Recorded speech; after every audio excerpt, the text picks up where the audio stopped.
head, and you linger like a haunting refrain, and I find you spinning round in my brain like the bubbles in a glass of champagne.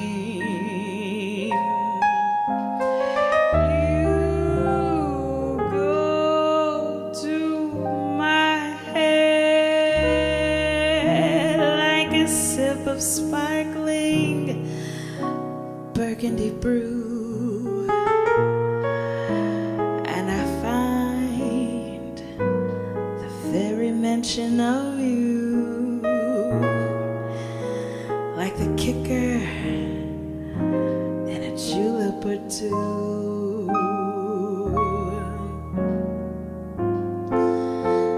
The thrill of the thought that you might give a thought to my plea cast a spell over me. So I say to myself, get a hold of yourself. Can't you see that it never could be?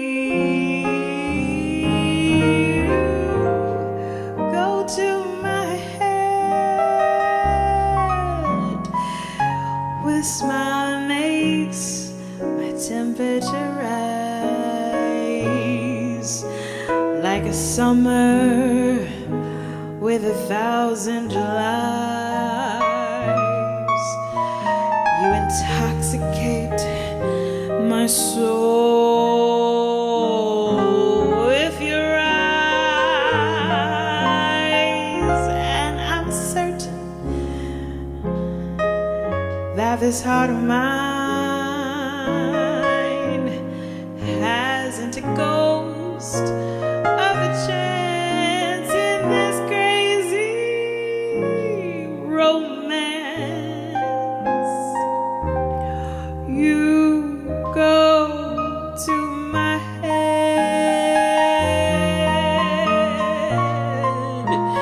You go to my head.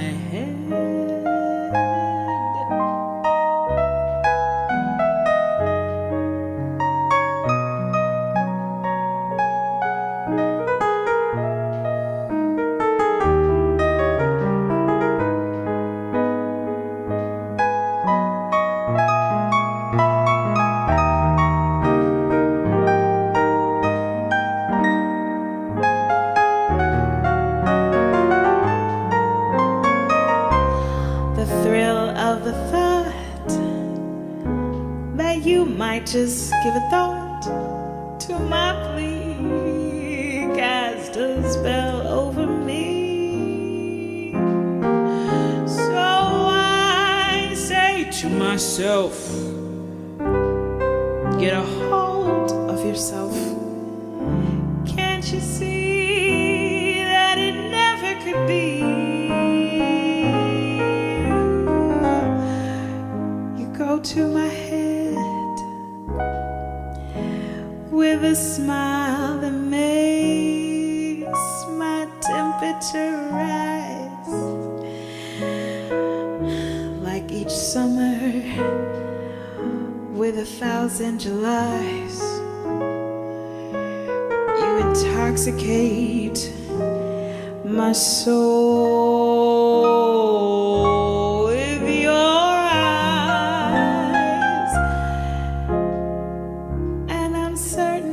heart of mine hasn't a ghost of a chance in this crazy romance. You go to my head.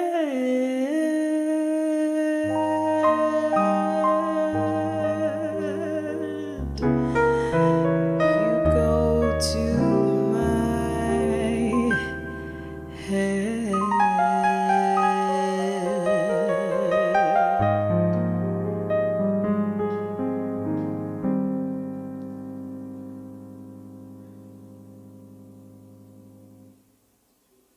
That was fun. Chrissy, that was really beautiful. Oh man, y'all. That was fun.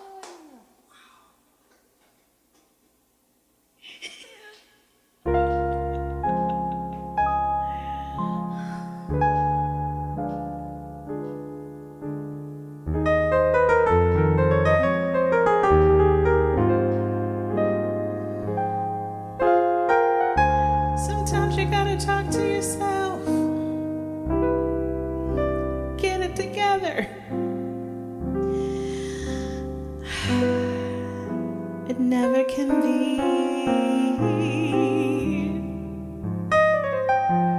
You go to my head, and your smile makes my temperature rise. Every summer together for 1,000 lives. I'm intoxicated with your eyes, and I'm certain that this heart of mine, it never stood a chance from this hot mess, funky, crazy romance. You've gone to my head. You've gone to my head.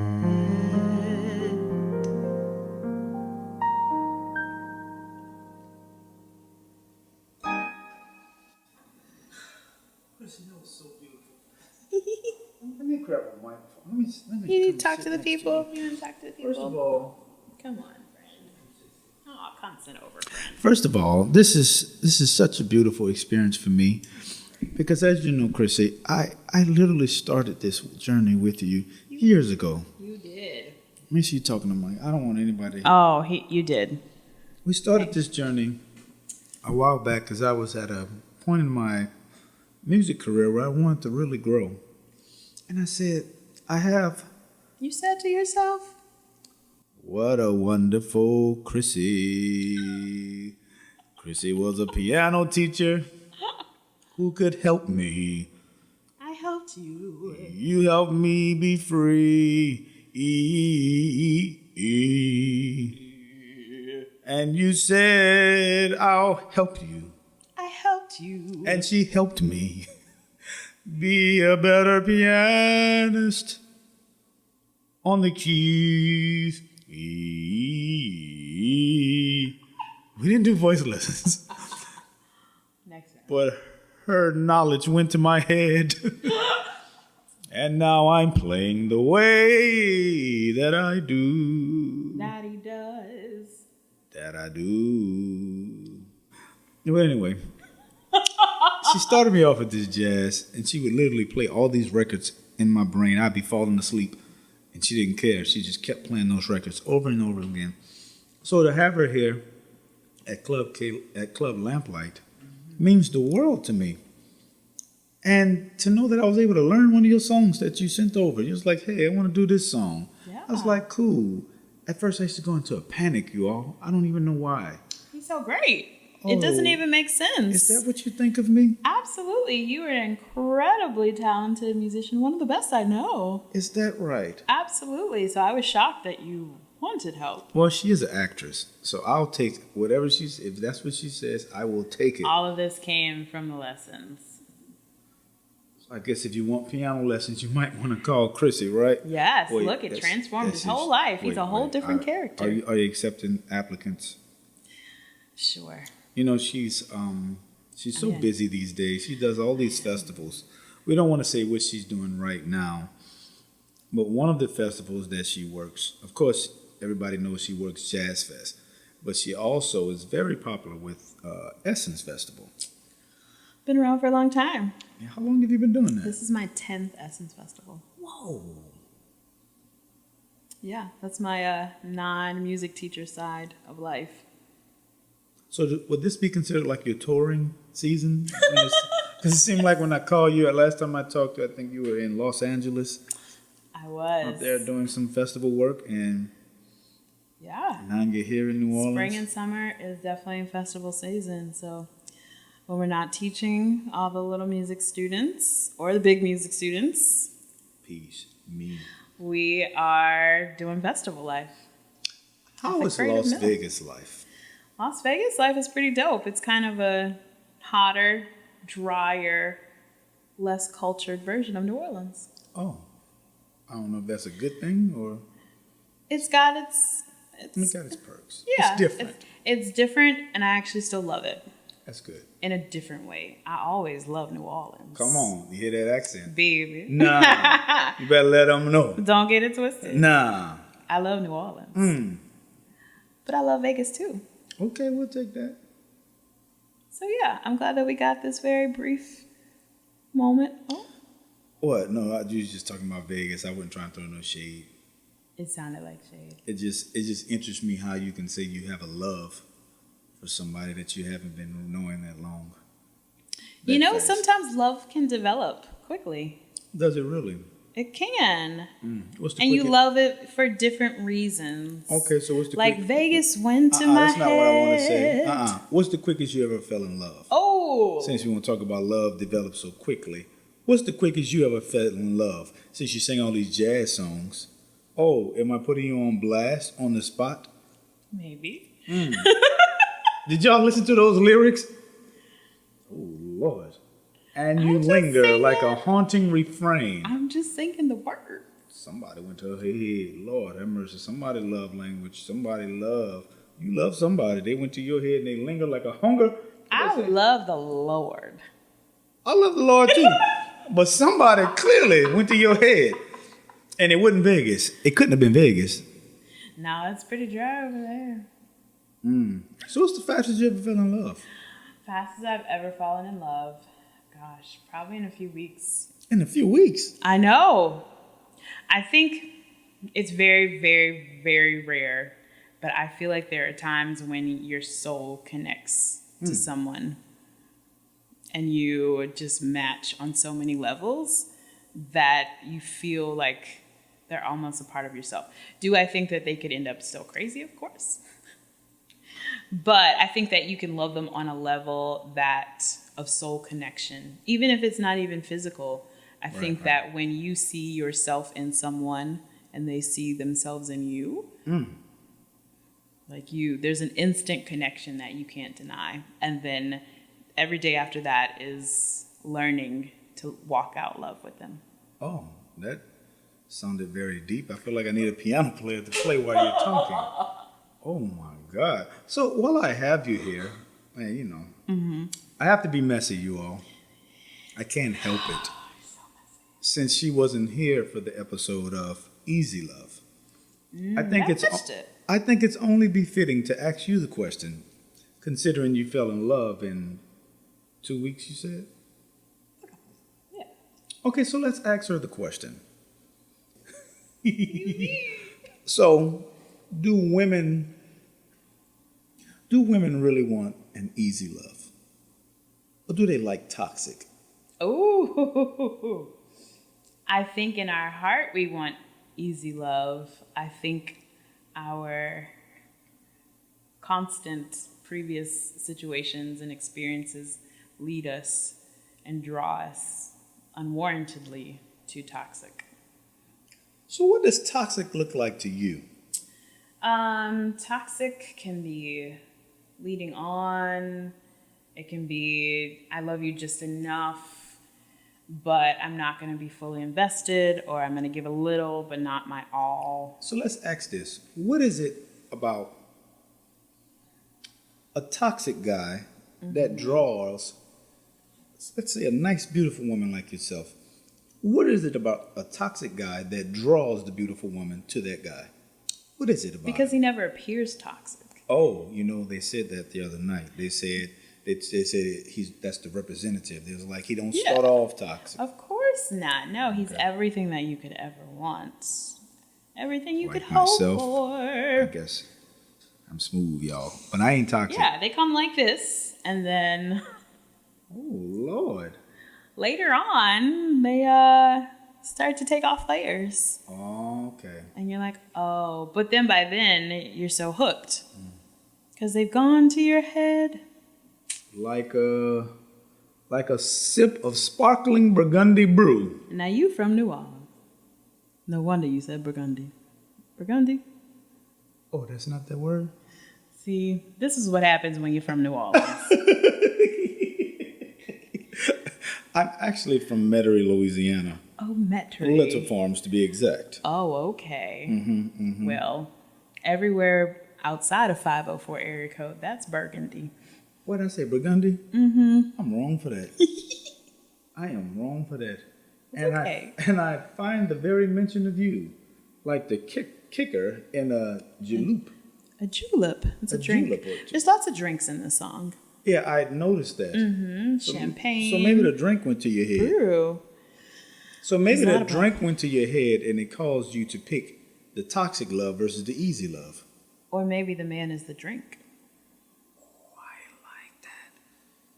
Starts off, it appears well, it comes in a fine glass. Yes. They serve the best of the best, and then when you drink it, you start feeling comfortable. Yes, and then you keep drinking. So they give you the first drink is like top shelf, right? Okay. So, but you start to get a little buzzy, and then you don't notice that they have slowly just started to decrease the value of the drink. So you start to get just house drinks, cheap liquor. Ooh. And that's what the man turned into? So you start off with this amazing, like, $1,500 bottle, only to get a box of Zinfandel. I would dispute that and go back at her, but for the sake of this conversation, I'm not into woman bashing. And I don't even want to dispute Women could be the same. I didn't say it. She said it. I didn't want to have to say all of that. I helped you. I can agree.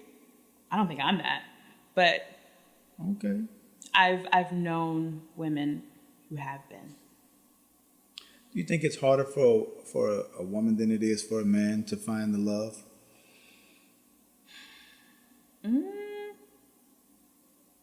I feel like women go in with so many expectations Okay. of what we want things to be.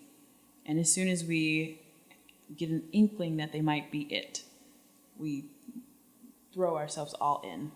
Okay.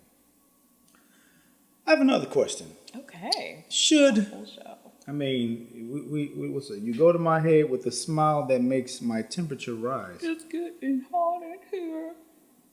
It can't be getting hot in here, Chrissy. Sorry. I don't know if that's appropriate. Everything makes me think of songs. Like a summer with 1,000 Julys. Hot.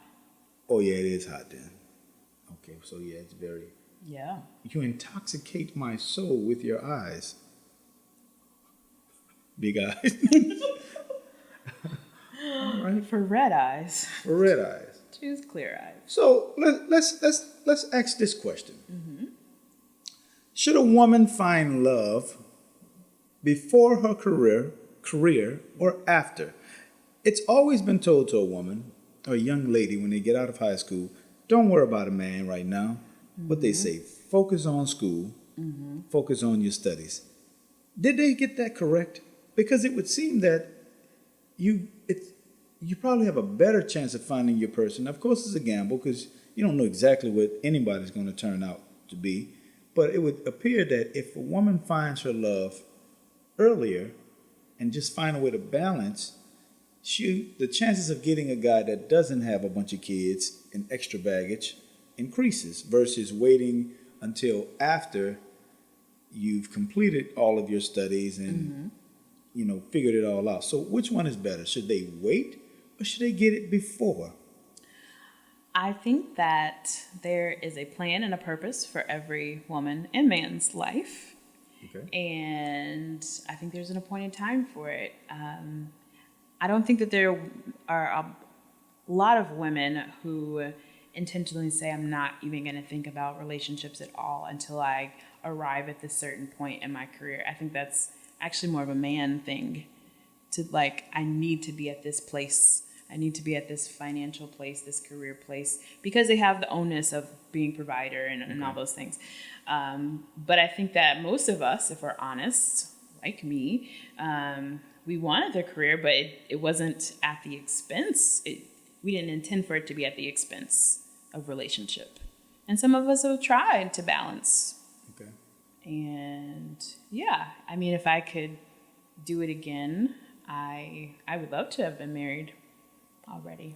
Would you have maybe given a younger guy during those college years a shot versus, not saying that you blew anybody off, but it is very common when a woman's young. They didn't want me. You know, like it's very common for a young lady that's career driven or education driven to not really pay any mind to a guy that may be trying to pursue her. I don't know if I would agree.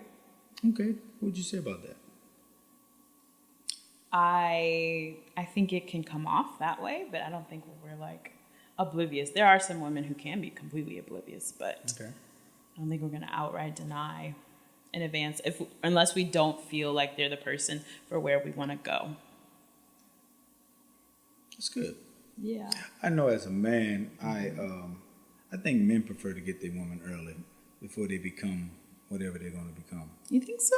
Well, because if you know you're going to be something really special in life, it's better to have somebody that you know love you before anything. That's why I guess you see a lot of basketball players. A lot of times you'll see them still with their high school sweetheart. Because they know that they were with them before. Yeah. They had all the things. And of course, it's still a gamble because anything can happen, of course. Yes. I have met a lot of men who, and even in our own personal attempts back and forth at relationships, there were men who commented that they just didn't feel like they were in the right place. Yeah. Especially if the woman is also trying to be successful and pursue career, a man coming into that knowing the level set of the game, or not game, but just where everything is. I think that it's the man that feels even more of an onus to say, I need to have all of these things in line because I have to come correct. And he's not wrong. I agree. So everybody's journey is different. There's no right or wrong. There is no right or wrong. Okay. Well, in conclusion, first of all, thank you again for doing this. This was lovely. And I guess we just talked because we just felt like talking. Whatever. It's just us. We just talk. So I want to know about this jazz experience. What do you feel when you sing jazz? Jazz makes me very.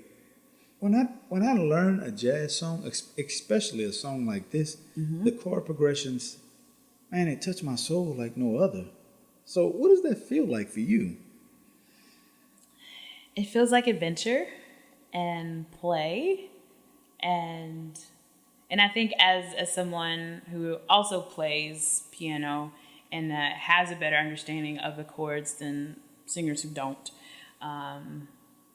they lead me and they give me the kind of the runway to be creative and to just kind of lose myself in the music. And even though maybe I might not identify to every single phrase and line in a song, I think I embody that, and the actor or actress in me just gets to come alive. That's good. And I just put on this persona of embracing the love sickness of it all, and I get to tell the story. Beautiful. Yeah. Yeah, it just makes me feel good. I don't have any fancy words like her. It just really. It's pretty. It just really touches me. It grabs you. Like, oh my God. And when you think about the fact that they created these songs so long ago, but not so long ago. Not so long ago. I mean, it feels like a long time ago, but it really wasn't that long ago. I mean, it wasn't a century ago. We're talking, these songs were coming out in like the 40s, right. 30s and the 40s. And it's amazing the staying power that they have. Right. And even though they're in language that we, wouldn't use in our own vernacular today, a lot of the things, they still speak, and they still, they pull your soul in. Yeah. in a deeper, more significant way that a lot of our music of today does. Yeah. There's no bash on the music No. today. It's different. It's different. It's different. But jazz has its own place. It has its own lane, and it's just such a beautiful sound, especially when you really dive into it and get to know your instrument, and you get an opportunity to share that gift with another artist, somebody, a lover of that music. It just makes your heart feel good. It does. And in a ensemble setting, I think it's so amazing to get lost as a community in the music. Like everyone gets taken away by their own instrument and what they're doing in their own expression, yet we still stay knitted together and we're all having the same experience, and it's expressing itself in its own, each individual's way. Learning how to express as a pianist while staying out of the way of the singer was an art form that I had to learn, and I'm still learning it. I'm not the best at it, but I make it work. But speaking, I'll take this song for example. I didn't want to practice it because I was afraid that if you practice it and we didn't record it, I was going to be upset.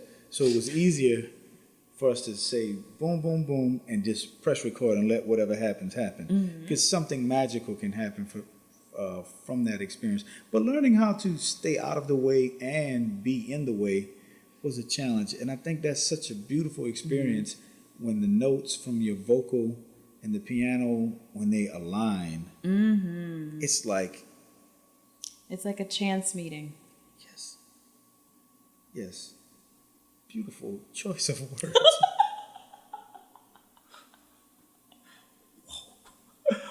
Whoa. It's a meet cute. That's what they said. So it would almost be described as you're falling in love in 2 weeks. Yeah. Everything just right. Yes. And you learn, honestly, as you get deeper in the music, you see why certain singers have to have a certain musician and why they're so heartbroken when they don't have that musician no more. Absolutely, because you create a bond where it's just like in a relationship, like you begin to anticipate each other's words, and when one leads off, the other one jumps right in. Like it's literally a cohesive gelling and bond. And let me say, this connection didn't come easy, so I don't want anybody to think that easy love. I had it to where I just knew how to do this from the beginning. I actually didn't. Chrissy used to do a lot of fussing at me, by the way. She used to say, you're in my note range. Can you get out of the way, man? Like I'm here and you're here. Like if I'm here, you go here. Stepping on my toes. Yeah, she used to fuss at me. And then I was excited because I learned how to do runs. So I was doing too many runs, and then I wasn't doing enough runs, and I didn't know how to really. So you all don't understand how much of an honor this is to be able to get on the piano and follow her, especially off the first take. Like that's like it's such a beautiful feeling for me. I feel accomplished right now, God dog it. You go Kevin, to my go. head with a smile that makes probably shouldn't read that line. Let's go to another one. And I'm certain that this heart of mine has a ghost of a chance. Hasn't a ghost of a chance. Hasn't a ghost. Oh, Lord. Oh, right. Hasn't a ghost of a chance in this crazy romance. We just go together. You go to. Yeah, that works. I like that. So once again, you all, this is Chrissy Miller. I know we've rambled. We've rambled. I guess. No, you see, we matching. I got my little red. Yeah. She, I had to be in uniform because with Chrissy, she sings all over the world, and if you don't wear the proper uniform, she'll fire you. I didn't want to get fired off the first. That would be terrible. Not in your own house. Not my own club, huh? That'd be terrible. Oh, well. Well, thank you all for tuning in. I definitely appreciate you all so much. And this was a night of jazz with the one and only, the beautiful, the magnificent, the one that's dear to my heart, Chrissy Miller. And you can do your virtual claps right now. You're going to be hearing more from her. So thank you. Love you all. And we're out.